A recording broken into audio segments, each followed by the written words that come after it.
Aqui é a professora Renata Tavalaschi, na disciplina de Língua Portuguesa e Literatura, e hoje nós vamos estudar o poeta Mário de Andrade. Então, a gente vai começar, ok? Para quem não sabe, né, Mário de Andrade, ele era um dos influenciadores do movimento modernista. Então, para a gente começar a falar de Mário de Andrade, a gente primeiro tem que entender o conceito literário modernismo, né? Para quem não sabe, o Mário de Andrade ele foi um grande entusiasta do modernismo no Brasil. Então, que tal a gente estudar um pouquinho, né, desse movimento que teve uma importância gigante na nossa literatura, na literatura brasileira? Vamos lá?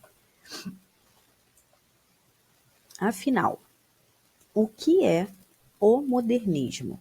Né? A gente começa com essa pergunta, né? A gente já começa a entender que modernismo vem do moderno, então é uma coisa nova, uma coisa que naquela época era uma coisa que provavelmente deve ter gerado curiosidade nas pessoas, né? Então, o modernismo ele foi iniciado na segunda metade do século XX. Então, o movimento modernista ele começou antes de 1922, né? E ele se estendeu por décadas seguintes. E ele sempre foi influenciado pela vanguarda europeia, né?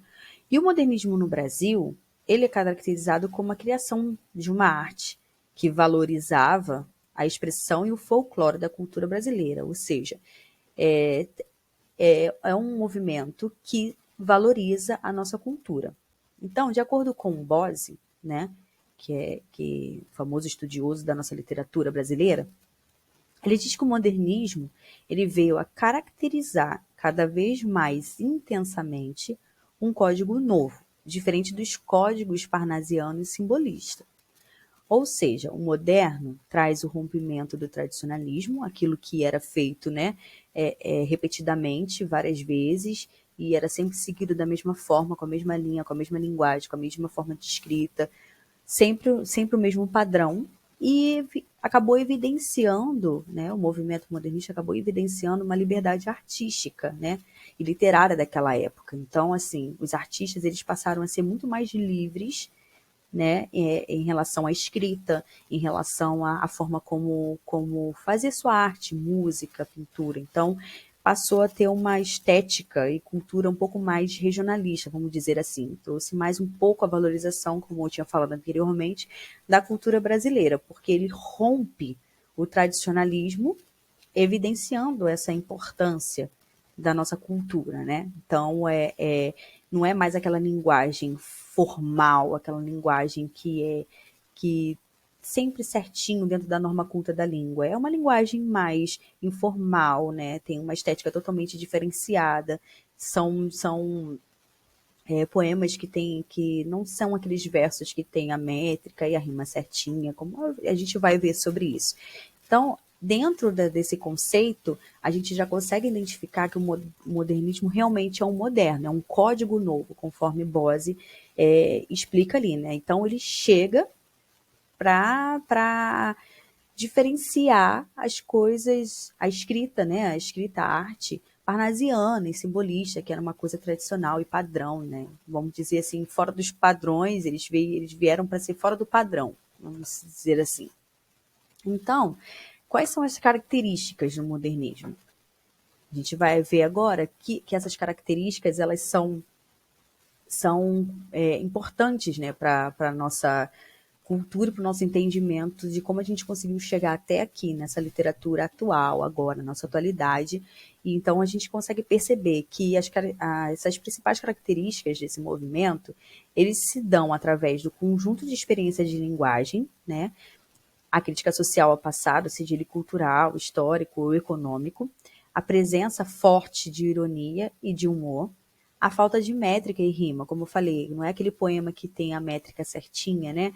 Por exemplo, a rima tem que acabar com ão, terminar com ão o verso. Não existe isso. Eles quebram esse padrão da tradição passada. Então, eles têm, com essa quebra, eles possuem uma liberdade de escrita e valorizam o regionalismo. Então, eles renovam a estética da escrita, eles usam versos livres, né, sem métrica, sem rima, possuem uma liberdade de escrita e linguagem lírica e formal, então, ou seja, a liberdade, dessa linguagem lírica e formal acaba que sendo uma coisa que pode ser até que tenha, mas se eles não botarem também não é errado, né? A paródia também é forte e tem a principal, acho que de tudo, né? Eles fazem crítica social e também uma identidade forte com a linguagem brasileira, né? Então, se a gente for perceber mais para frente, a gente vai entender porque tem uma forte identidade dessa linguagem brasileira, como se fosse uma língua que as pessoas valorizam. Então, mais para frente, a gente vai conseguir identificar isso. E qual era esse contexto naquela época lá, o histórico, cultural e econômico? Naquela época, lá no final do século XIX, o Brasil ele passava por um processo de urbanização, ou seja, né, novas casas, né, rodovias e tal. Industrialização em curso e avanços tecnológicos. Então, acabou gerando uma crise econômica devido ao aumento da inflação na época. E também com esse crescimento, né, todo de urbanização, industrialização e também com essa crise econômica, ocorreram também algumas greves e protestos contra esse regime político da época. Que esse regime político da época era voltado, né, era devido a uma insatisfação com a República das Oligarquias, né, que no qual essa era uma alternância de poder entre os fazendeiros, né, as oligarquias cafeeiras de Minas Gerais e de São Paulo.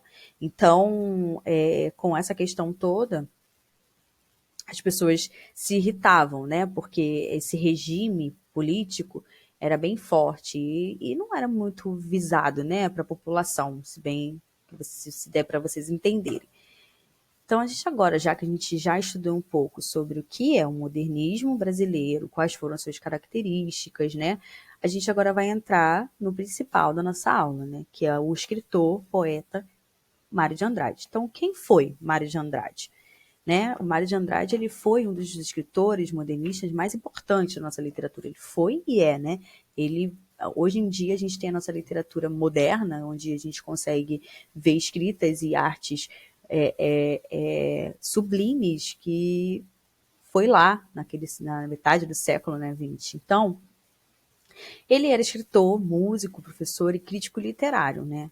Ele nasceu em São Paulo no dia 9 de outubro de 1893 e faleceu em 1945 na mesma cidade. Ele faleceu de um infarto. Então, o poeta, ele tinha vamos supor, ele tinha uma insatisfação, assim, ele era insatisfeito com esse tradicionalismo e a política brasileira da época. Então, isso incomodava ele.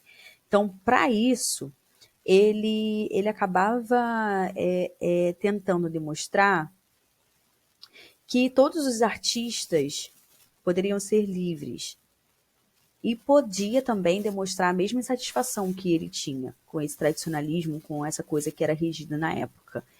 Ele, né, ele escreveu seu primeiro poema aos 10 anos de idade e além, né, de ser escritor da literatura, Mário de Andrade também se dedicou a ensinar música no Conservatório Dramático e Musical da cidade de São Paulo e também foi diretor do Departamento de Cultura da Prefeitura de São Paulo.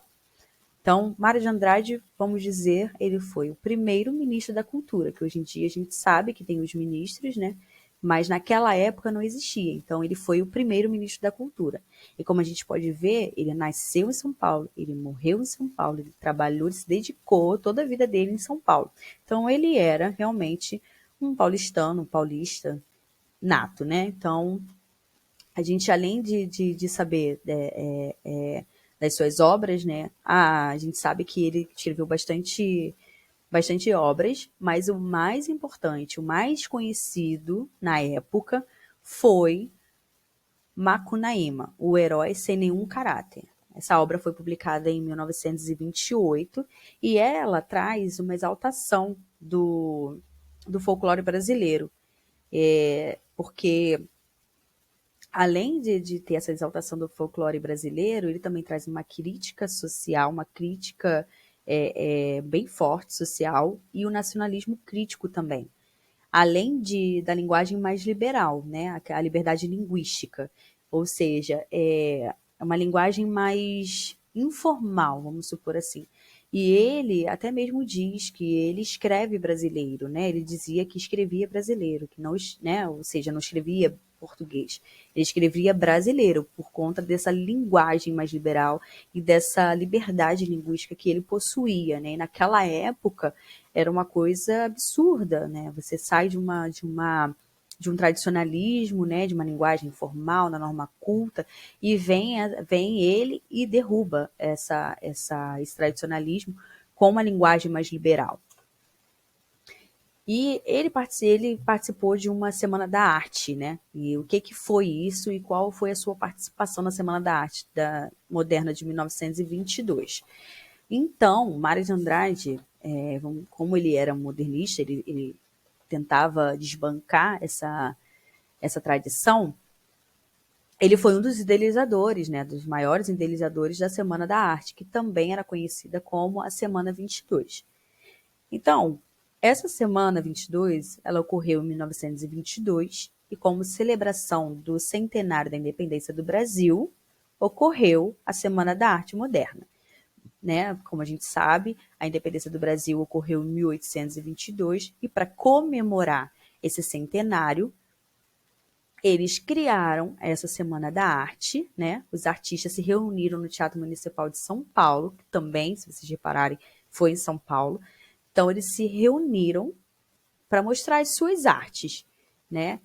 Então, para divulgar a arte deles e desbancar, né, a tradição. Eles trouxeram nessa semana uma arte nova, muito mais moderna, que é de onde vem o modernismo, como eu falei.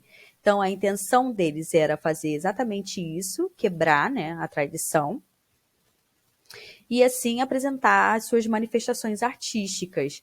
Então, eles trouxeram uma arte nova, mais focada na cultura brasileira, né? Já o nosso país ele possuía e ainda possui uma diversidade imensa de influências culturais. Naquela época vinha dos indígenas, africanos e europeus. Então era uma diversidade muito grande. O Brasil até hoje é um país que possui essa diversidade cultural gigantesca. A gente possui, graças a Deus, uma diversidade. A gente consegue conversar com várias culturas. E isso é muito importante. Então naquele cenário lá, né? Não somente Mário de Andrade apareceu Manuel Bandeira e Oswaldo de Andrade também, por exemplo, que são artistas modernistas daquela época. Então, a Semana da Arte ela vem para começar uma nova era, né? Para quebrar e desbancar uma coisa que era muito tradicional, era uma coisa muito formal. Então, isso faz com que os artistas sejam livres, né? Vamos dizer assim, eles são livres para se expressar, né? Se manifestar artisticamente falando. Então, agora a gente vai ter que ler um poema de Mário de Andrade para fazer uma questão, né? Uma questão não é muito difícil, mas requer um pouco de atenção e também um pouco de cuidado na hora de vocês fazerem a pesquisa de vocês. Então, agora a gente vai ler o Ode ao Burguês, tá? Vamos lá? Eu insulto o burguês níquel, o burguês, a digestão bem feita de São Paulo, o homem curva, o homem nádegas, o homem que, sendo francês, brasileiro, italiano, é sempre um cauteloso pouco a pouco. Eu insulto as aristocracias cautelosas, os barões lampiões, os condes joões, os duques zurros, que vivem dentro de muros sem pulos, e gemem sangue de alguns mil-réis fracos para dizerem que as filhas da senhora falam o francês e tocam príntepes com as unhas. Eu insulto o burguês funesto, o indigesto feijão com toicinho, dono das tradições. Fora os que algarismam os amanhãs. Olha a vida dos nossos setembros. Fará sol? Choverá? Arlequinal? Mas a chuva dos rosais, o êxtase fará sempre sol. Morte à gordura, morte às adiposidades cerebrais, morte ao burguês mensal, ao burguês cinema, ao burguês Tilbury, padaria suíça, morte viva ao Adriano. Ai, filha, que te darei pelos teus anos? Um colar, conto e 500. Mas nós morremos de fome. Come, come-te a ti mesmo, ó gelatina pasma, ó purê de batatas morais, ó cabelo nas ventas, ó carecas. Ódio aos temperamentos regulares, ódio aos relógios musculares, morte à infâmia, ódio à soma, ódio aos secos e molhados, ódio aos sem desfalecimentos nem arrependimentos, sempiternamente as mesmices convencionais. De mãos nas costas, marco eu o compasso. Reia! 2-2, primeira posição, marcha! Todos para a central do meu rancor inebriante, ódio e insulto, ódio e raiva, ódio e mais ódio. Morte ao burguês de guiolhos, cheirando religião e que não crê em Deus. Ódio vermelho, ódio fecundo, ódio cíclico, ódio fundamento sem perdão. Fora, fora o bom burguês. Né? Mário de Andrade escreveu esse poema e, como a gente pode perceber, tem as características aqui bem fortes do modernismo, né? A gente consegue identificar aqui a ironia, né? Tem uma ironia forte, se você for prestar atenção em relação a questão ali de dar um colar de conto e 500 e morre de fome. Tem o humor do Homem Nádegas, né? A questão ali também no final que ele bota fora fora o bom burguês também. Então, assim, você vê também, por exemplo, o EA é uma liberdade linguística, né? Vamos dizer assim, da nossa cultura, né? Existe uma variação linguística muito grande no país. Então, ele traz é bem forte a presença das características modernistas nesse poema. Então, a gente acabou de ler, né? A gente já viu sobre o Mário de Andrade, as características do modernismo, o contexto histórico, o que é o modernismo, qual foi a participação do Mário de Andrade na semana 22. E com tudo isso, eu vou pedir para que vocês façam uma questão única, uma atividade proposta, é que, já que você já leu, já sabe o que é um movimento modernista e a história de Mário de Andrade, agora vocês precisam fazer uma pesquisa de um outro artista modernista da atualidade, ou seja, de hoje, e identificar essas semelhanças com a arte apresentada no modernismo de 1922. Então, você vai pegar um artista de hoje e vai falar sobre esse artista, né? Vai dizer quem ele é, quais são suas principais obras, né? Uma pesquisa, gente. E vai identificar semelhanças. O que tem semelhança com a arte apresentada nesse modernismo de 1922, que foi o que eu falei, né?